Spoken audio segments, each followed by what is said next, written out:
It shouldn't come as a surprise to you, but San Francisco is already looking to extend the local eviction moratorium. I'm Tony, and this is Real Estate Investing and Landlord News.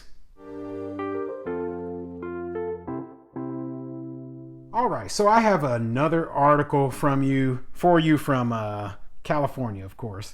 But before I get into this article, go ahead, hit that like and subscribe button, and I'll keep working to bring you stories about the eviction moratorium and other news that, is used to landlords. So this article comes from missionlocal.org, and it says, Soup introduces legislation to extend the local eviction moratoriums. Yeah, it shouldn't come as a surprise to anyone that in places like San Francisco, all they're going to do is just keep dragging out these eviction moratoriums as long as possible. And it's really, really going to affect some landlords badly, okay? Because they just can't keep up with their mortgage payments, their expenses, without rent. You just can't. It's impossible. And they don't understand this. Politicians, they're only looking at the fact that, someone might have to leave their home. They're not looking at the fact that, hey, the owner could actually lose the property when they go into bankruptcy, or if the property goes into foreclosure, and the owner might not be able to do capital expenditures, maintenance, etc. So this could end up becoming a very bad situation for the tenants if they are not getting paid. Okay, so let's get into this article. The letter wasn't supposed to come for another month. Nevertheless, Elena Cruz Rodriguez found the notice from her landlord informing her that if she couldn't pay off her $18,000 debt, she should consider immediately surrendering the apartment she's lived in for 18 years. Cruz Rodriguez wonders how she'll pay it off as she lost her job in March 2020. She tried applying for other rental assistance programs to no avail. With two teenagers at home, she's worried about the future. I'm stressed. I'm preoccupied, anxious, she said in Spanish, but I'm not going to cry. I'm going to look for a solution. She owes $18,000 and hasn't paid rent it doesn't say how long she hasn't paid rent, but it says she lost her job in March of 2020. So I don't know what's going on out there in California. I know that they were under a lot more strict lockdown than they are here, but I do know that for people who are unemployed, that they had unemployment benefits coming in, and there was also federal supplement to unemployment. I've pointed this out before, of up to $600 a week for a time, and now currently it's only $300 a week on top of the state unemployment. So you can't tell me that this lady was taking absolutely nothing in and that she had no money at all to give to her landlord since March of 2020. I mean, that's completely ridiculous. $18,000.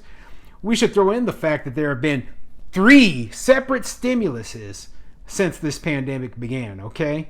And, 2 under Trump and 1 under Biden.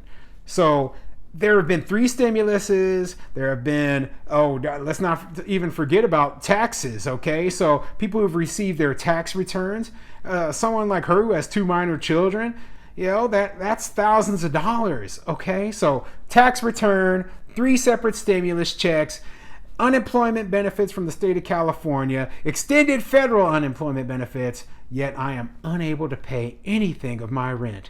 I just don't have any money whatsoever. Okay, you're lying. You're lying. That's just the fact. Okay, you're just lying. And she says here that she didn't qualify for the rental assistance programs. Why didn't you qualify for the rental assistance programs? I mean, that kind of seems a little bit questionable there. If you if you don't meet all the qualifications for the rental assistance programs, why don't you just move? Why don't you just go? I mean, I know housing is hard to find in California, but it's obvious you can't afford this apartment. And when this moratorium ends, what are you going to do then? You still won't be able to pay if you don't have a job. I mean, come on. You're going to have to either go get a job now and start working on paying this debt down, or just, move on. But you just cannot stay in this person's property indefinitely without paying anything. Local leaders and tenants organizations are too, as they worry that once the statewide eviction moratorium expires on June 30th, thousands of residents like Cruz Rodriguez will be put on the streets. To avoid this, District 5 Supervisor Dean Preston on Wednesday announced local legislation that extends eviction protection until December 31st. Yeah. Not surprising this is coming out of California and specifically out of San Francisco. Yeah, they're going to try to extend this eviction moratorium all the way to the end of the year. And guess what's going to happen come December 31st? They're going to look at it and be like, oh my God, now all these people, they're in even more debt than they were before. So let's extend the eviction moratorium again. And you know what it might end up being is they're just going to keep extending it until either a court case comes down where they're forced to get rid of it, or the landlords are literally pushed into bankruptcy. And I laugh because those of us who know anything about investing in real estate or being a landlord, we would have never invested in San Francisco or any of these very tenant-friendly places in the first place, okay? So I can't really sympathize much with those people who decided to do it. They knew what they were getting into. They knew that there was something like this that could possibly happen. They knew that, these are very socialist places and that they would basically steal the property from you if they could, okay? So, I mean, none of this is a surprise at all. And, I I have a hard time feeling sorry for the landlords who are dealing with it. Even the only case would be, where someone who inherited the property and didn't know that it was going to be this bad. Oh, Lord. It's inexcusable that the state has not acted, Preston said at a virtual press conference, but we're not going to sit around and wait for them to expire. The local legislation, dubbed the Tenant Lifeline Act, shields residents from eviction notices like the one Cruz Rodriguez received if they pay 25% of their rent and make an official declaration to landlords. While this act would apply only in San Francisco, it mirrors the previous statewide eviction moratorium that lapses by July 1st. Preston said that keeping the language and requirements similar to the state's makes it easier on residents to apply because they're already familiar. Yeah, if you pay 25% of your rent. So let's say that your rent is $2,000 a month. So if you pay $500, wait a second. So I can't evict you if you pay $500. So you just got a 3/4 cut in your rent, and I can't evict you. What kind of BS is this? I mean, for real. Like that 25% won't cover my mortgage.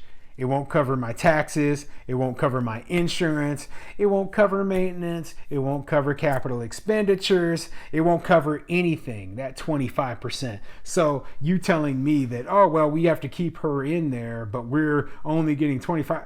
No, that's out of line. That's completely ridiculous.